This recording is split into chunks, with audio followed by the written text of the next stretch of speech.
बिलाखिर अल्हम्दुलिल्लाह चलने के बाद मस्जिद नबी शरीफ के अंदर दाखिल हो चुके हैं। बहुत ज़्यादा रश था तो गेट खुला हुआ था एक, जितने भी बाकी गेट थे सब बंद थे। तो अभी पहुंच चुके हैं माशाल्लाह तबारकल्लाह।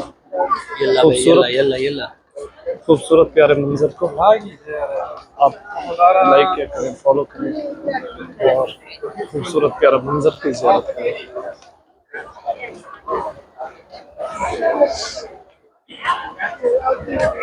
इस तरफ से गेट खुले हुए हैं मेरे ख्याल में।